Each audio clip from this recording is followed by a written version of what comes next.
By the time you get to see the video that has been sent to you, we have made it home and through immigration. Thanks for your support.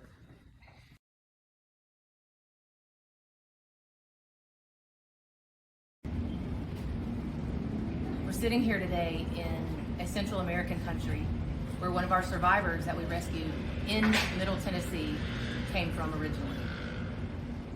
You see, we also are sitting in a country where the city nearest to us is known as the murder capital of the world. So this country is dangerous, and we understand why people are fleeing from these countries and trying to come to America.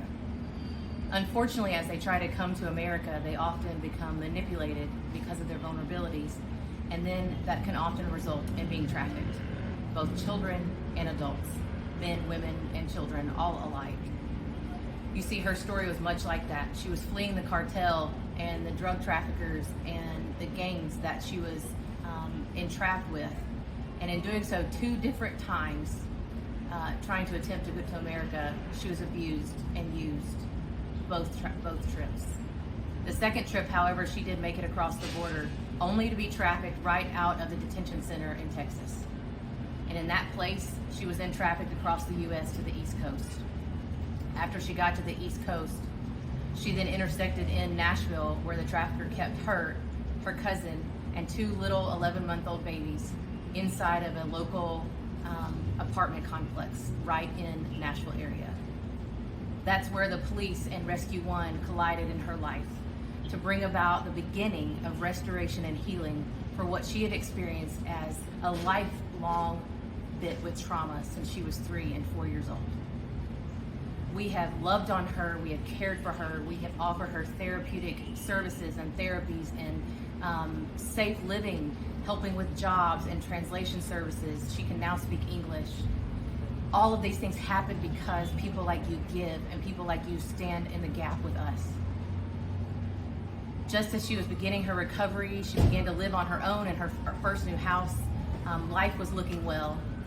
And only a few weeks ago did she get a phone call from this country that I'm sitting in right now, that the biological father of her children was murdered by the same gang and cartel on the streets. That left her children, who remained in the country, without a living parent here. And again, this is a very dangerous place. Rescue One and our law enforcement partners and our State Department partners began to work feverishly in order to get these children to safety in America.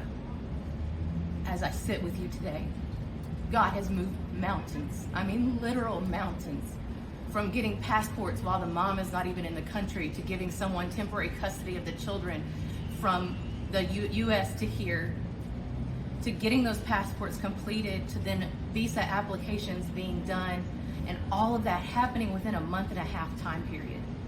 As I sit here today, the last few days we have spent here, we have secured their visas, we have secured their passports and all transportation documents in order to leave here in the next few hours and bring them back to the U.S. to see their mother for the very first time in 6 years. Can you imagine 6 years without seeing your children, wondering if they're okay, knowing that they could be suffering abuse at the hands of others and not being able to do something?